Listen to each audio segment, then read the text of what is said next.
I think it was just after Christmas last year when I began talking to the birds.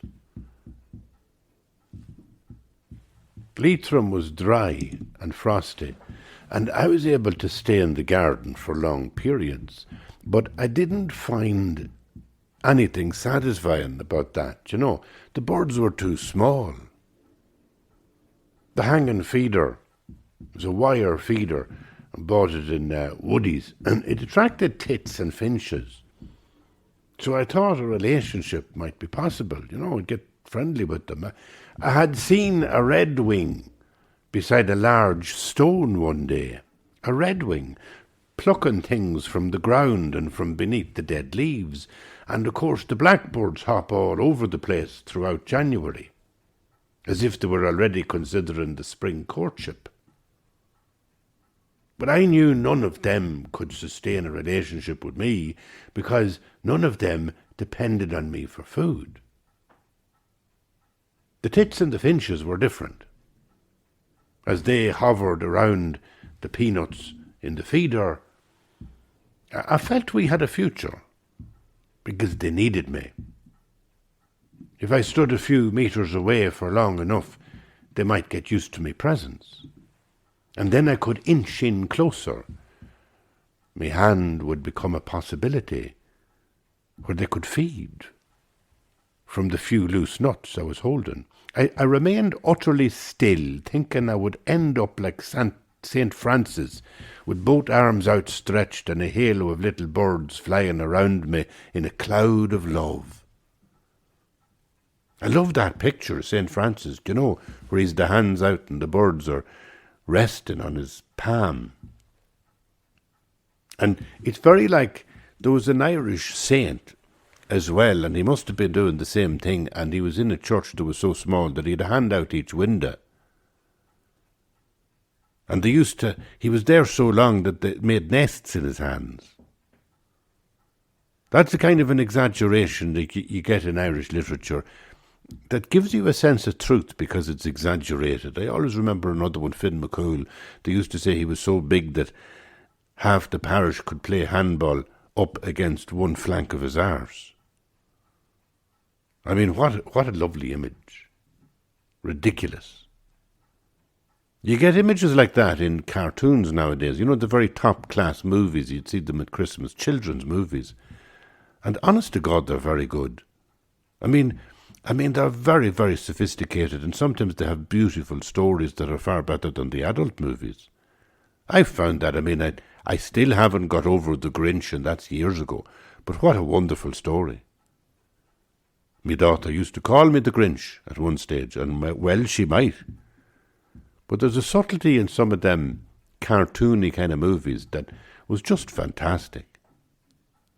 And it shows you that, truth can be given in exaggerated form. It doesn't have to be literally true. Go back to the parish playing handball up against one flank of Finn McCool's arse.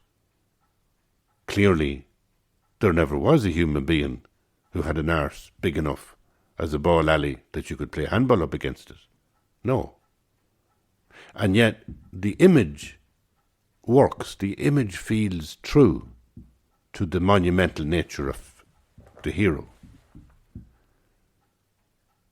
I think that's what I really like about language. And sometimes I even fall into the trap of using that language in my imagination when I'm thinking in ordinary terms walking around the garden. And that's how I would end up saying things like, I'd love to develop a relationship with the birds. I'm not going to develop a relationship with the birds, am I?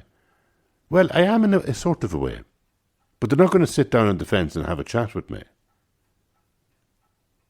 But I can imagine, I can project onto them the idea of a relationship because they need me. There's another one who needs me, and that's the cat. And the great thing about cats is that, cats have been going around for about, I think the official line is that cats have been around humans for about 12,000 years. Long time. And you can imagine the first time that cats moved in to connect with humans because maybe the humans were feeding them, and then the cats begin to see it as a survival instinct. You know, if you hang around humans and get them to pay you attention in an affectionate manner, then life is good. You're going to have food, a pension, perfect, and a nice dry place to sleep. So there's something about the way that cats as a species attached themselves to humans. They started to, for example, cats don't meow to each other, apparently, or so I'm told. Very rarely. The meowing that they do to humans is to get humans' attention because they're quite focused on the fact that it's a good thing to get a human's attention, which makes sense about the way they stare at you. And I love that about cats.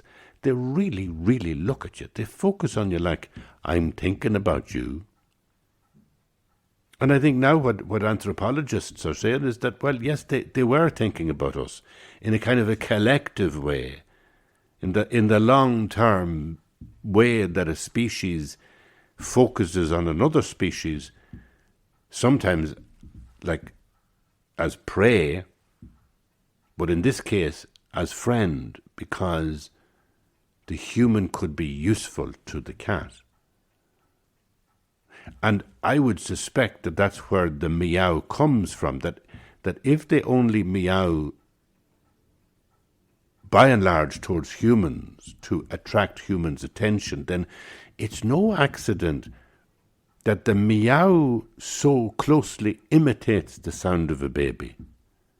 Because if you were a cat 12,000 years ago, living on the edge of some village in Cyprus or around the Mediterranean, and you would notice that the village was set up in kind of families, and the families had little tiny baby ones, and that every time the baby started to cry, it really caught the adult's attention. You know, you wouldn't really have to be a rocket science cat to figure that out. You wouldn't need a high degree in philosophy to notice that the big adults pay attention to the little baby when the little baby goes, and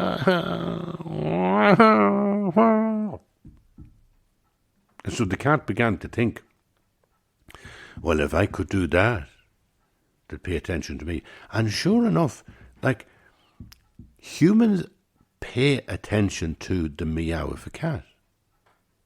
It has a triggering effect on the human that you can't resist it, really.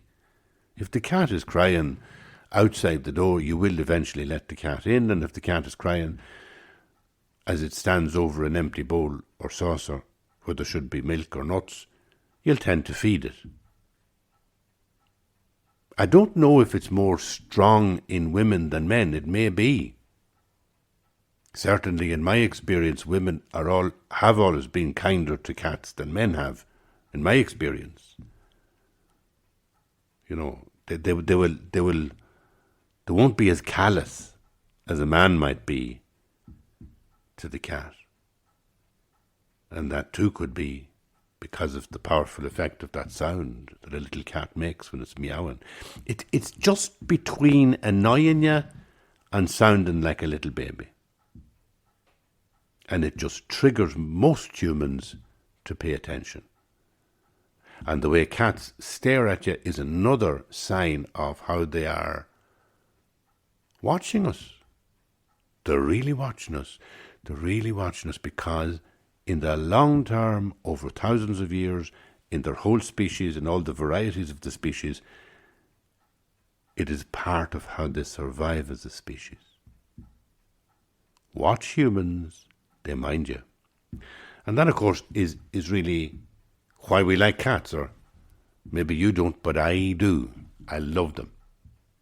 And I have digressed an enormous amount from talking about the birds in the garden in January.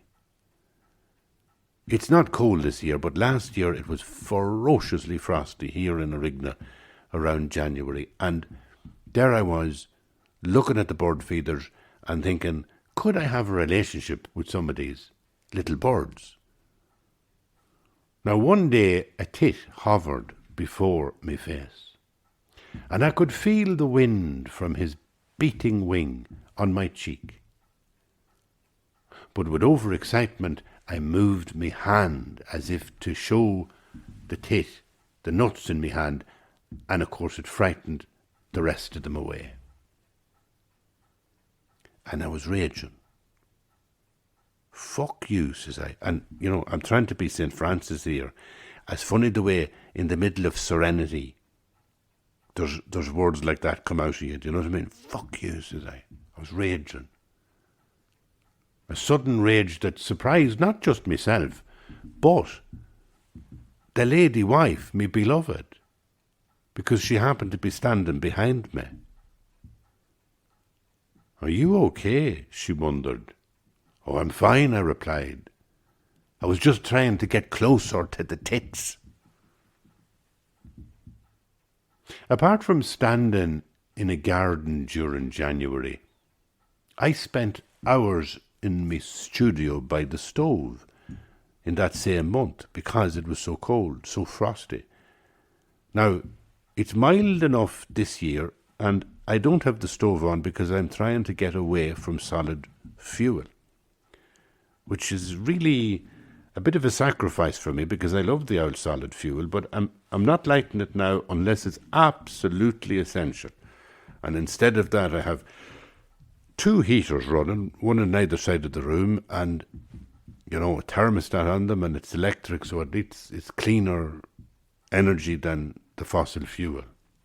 But there I was last year. Now, apart from standing in the garden, as I say, I was spending a lot of time by the stove. And one morning, while I was dozing, I heard the voice of an old man whispering so low that I couldn't make out the words. I was convinced he must be outside the window in the yard.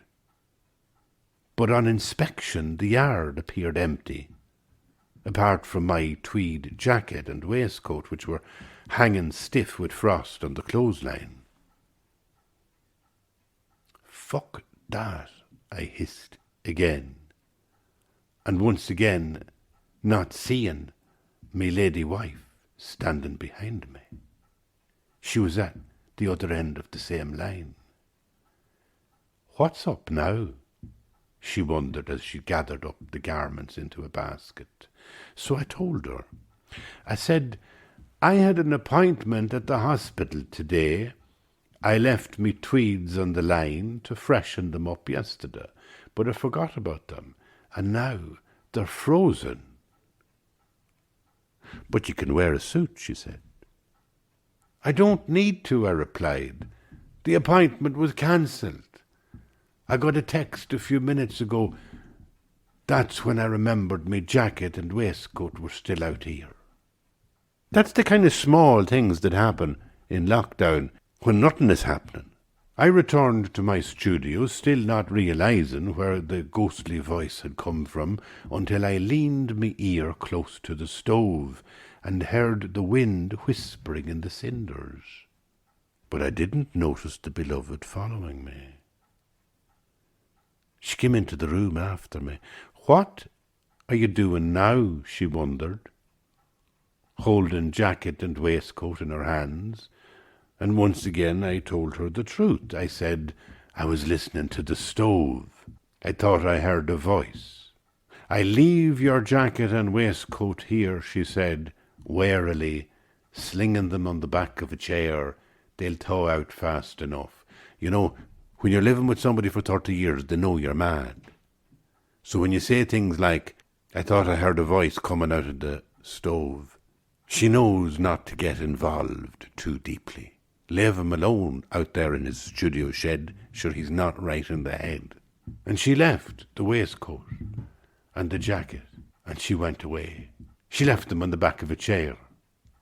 And when she was gone, I recorded my weekly podcast, which for me is a way of connecting with other people. I am present, I declared, like I do every week to you, the listener. I am here with you now, I said, like I always do. I even imagine listeners stirring tea in their own kitchens, or walking along some shoreline, or in a forest, with me in their ears. But I am here, I assured them, uttering each word sincerely into the microphone. I am here. You are here. And I always end up with the same phrase. I'm sure you notice. Thank you for being here. I always end up with that before discarding the headphones and closing down the computer. Looking out the window, at the moment, I see the beloved heading off to her studio. That's the same image I looked at this time last year, looking out the same window when the January sun was at the same angle, and it might have been a lot more frosty. It was white with frost. Now it's very weirdly mild. But I look out the window and it's like eternity. It's like the cycle of life. Not just the seasons repeating, but the habits and the things I do repeating. I'm putting out my jacket on the line to freshen it up by leaving it there for a few days in dry weather. All those things repeat themselves.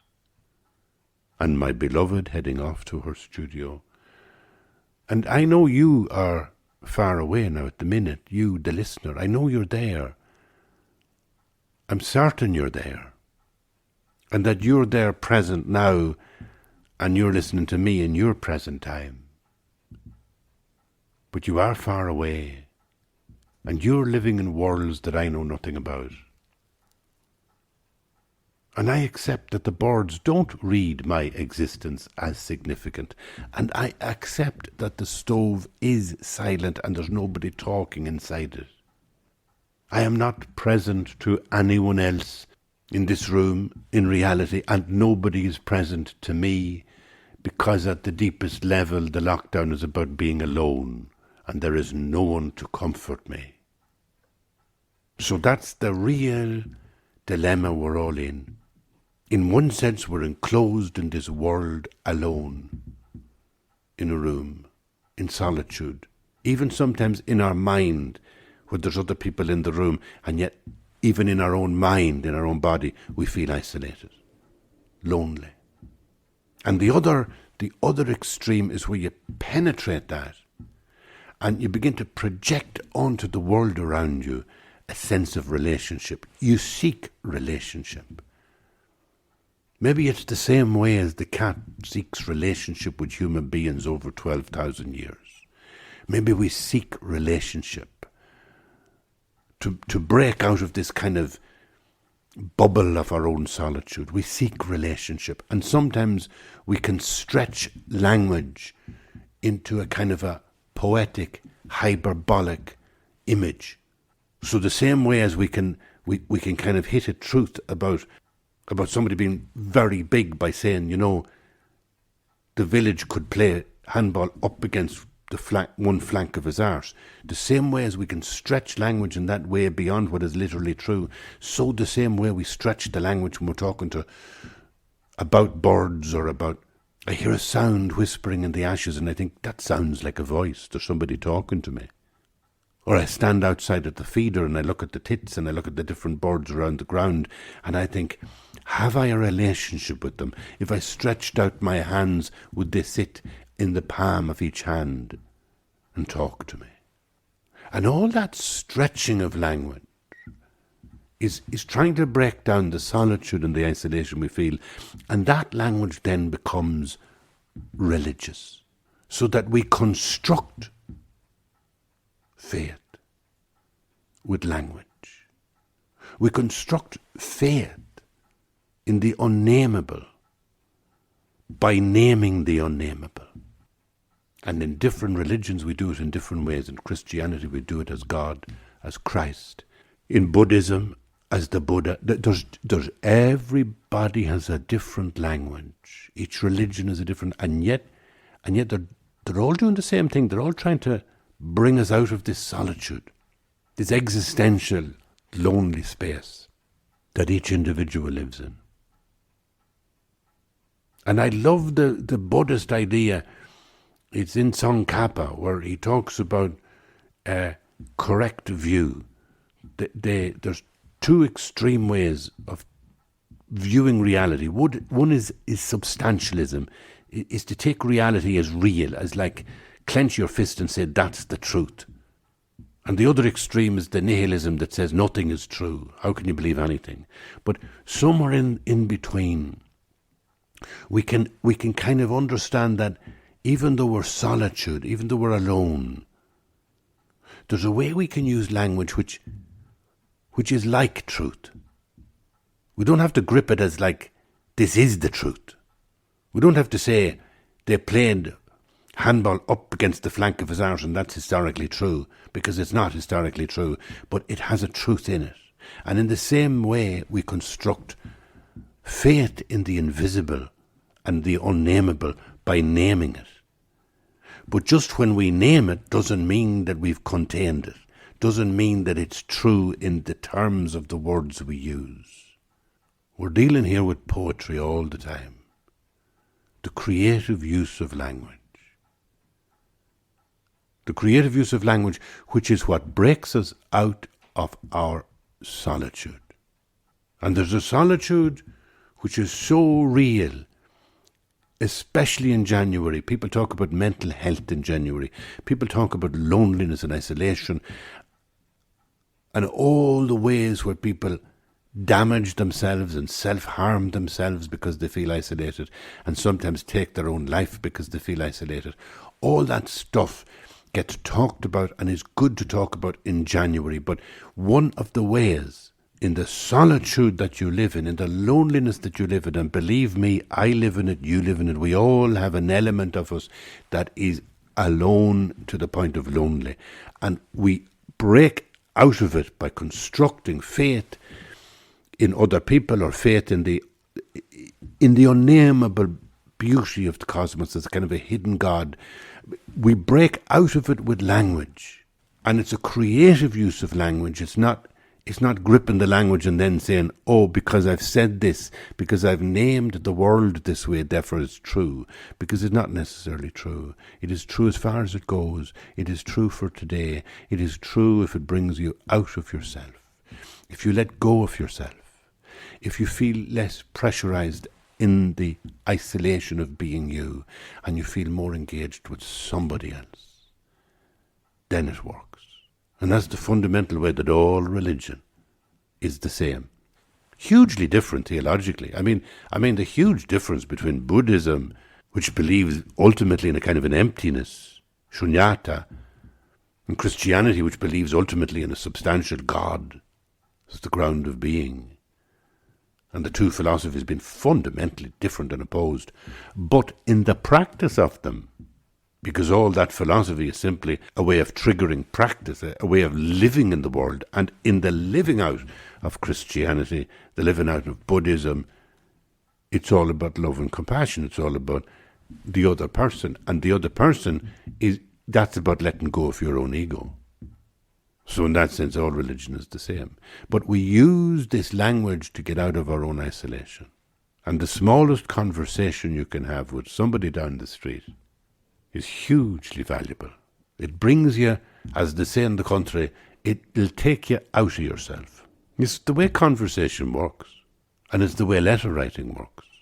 Now, I was going to begin with the Irish Times in January of this year, and I had mentioned that in the podcast because I'd be talking about some of the columns I was writing.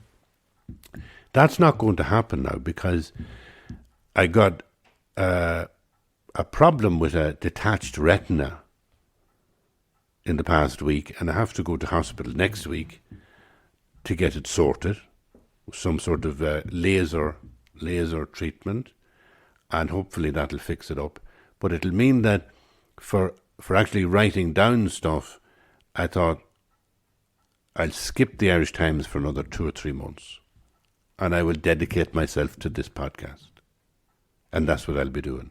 So I'll be giving you updates on my own good health or bad health in the next 3 or 4 weeks, hopefully as I improve from having this detached retina and a little operation on it. And I thought there was another thing I could do to create this sense of how you break out of yourself through communication. You know, because that's what the podcast for me is about. It's about, as I say, I'm coping with my own loneliness in these lockdowns. Now, there's no lockdown at the moment, I know that. And Omicron is not as bad as the other ones, I know that. But it certainly is something I wouldn't like to catch. Even though I am vaccinated and boosted, all the rest of it. Maybe this pandemic is coming to an end in the next 12 months, maybe not. Who knows? For the moment, I'm still being careful. I hope you're being careful. And I am certainly missing the normal things I would be doing, which would be chatting to people in cafes, restaurants and gala shops, and also going around the country, talking on stages in art centres, bringing my book with me and doing an evening with Michael Harding. I enjoy it enormously. I haven't done it now for 2 years since the pandemic, and I'm really missing it. And this podcast, in a sense, you know, it keeps me alive emotionally because it gives me this sense of talking to somebody. And here I am in this room talking to you. And it's crazy because in the narrow sense, of course, you're not in the room. And I am not present to anyone else. And nobody is present to me because in the deepest level of this solitude, it's about being alone. Life is about being alone. And there's no one to comfort me. There's another feeling. You know, the feeling of being alone is connected with the feeling that, well, if I'm alone, then there's nobody to comfort me. So it's comfort I'm looking for. And that's the terrible thing about being alone. If you feel I'm alone and there's nobody to comfort me. And yet the strange paradox for me is that every day as I reach this same threshold, as I step into this room and I am alone, I feel a sense of serenity. And that serenity comes from 3 places. One is the birds outside, that sense of projecting onto the world, a kind of a poetic way of looking at it, a way that kind of makes the world beautiful to me, makes me feel that I'm relating to the world, that if I did stand and stretch out my hands, that maybe the birds would come and sit down and say hello to me. That it's never going to happen in real terms. It's a hyperbolic statement, the same as Cu Chulainn's arse is a hyperbolic concept. But the very fact of feeling that emotional energy in me, like, come little birdies and I feed you, or when the cat looks at me through the glass of the window and really looks at me and I feel, hello, how are you today? Meow. And it's like a relationship. And I'm kind of shaping in language a sense of relationship. And then ultimately, of course, I give the whole cosmos, the whole of Slieveneirin and the sky above it and the great lake below Slieveneirin. I give the whole thing a sense of being, you know, the intimate kiss of the invisible God. Shimmering, the shimmering of light. So that's the way I use language, and that's the way when I come in here, I have this great sense of serenity always, because doing this podcast is a dynamic wherein I feel you're here. I feel you're here. I feel I'm present with you. We're using language to create a bridge across time and space. I mean, it's quite extraordinary, really, what language can do. It's quite extraordinary. And that brings me to the second thing that I really wanted to put in front of you today and suggest to you and ask you to think about. What I'd like you to invite people to do, a little competition of writing me a letter. Write me a letter no more than 300 words, and I will put up the email address on the Patreon site. The email address will be hardingemail@gmail.com. hardingemail@gmail.com. You won't get a reply to this. It's maximum 300 words. Tell me anything that you'd be comfortable now saying in public, and I will pick what I think are the 3 I like most, and I will use them in a podcast. I'll read them out and reply to them. What do you think of that? I just would enjoy seeing what happens when we dialogue. You write me a letter. Write me a beautiful letter about the story of your life, or something wonderful happened in your life, or how you fell in love, or, you know, what children mean to you, or what parents mean to you. Write to me about the place you live. Write to me about God. Write to me about faith. Write to me about anything, so long as it's something that you'd be comfortable with me using in a public forum. I wouldn't be identifying you, obviously, as a person. I'd be saying, well, here's a letter I got from somebody. I wouldn't identify anybody. And it's a letter that you'd feel comfortable if I were to, not using your name, but using your letter and reading it out and then replying to it. And that would be a really interesting way of making this a conversation. And I'd love to get that model into the podcast in 2022. Let's try that. And the email address is hardingemail, all one word, HARDINGEMAIL, hardingemail at gmail.com. There'll be no replies just for this. That's the email. Give it a go and I'll give you updates as January goes on. Thank you for being here. Thank you for being here. And thank you for your letters. Bye-bye.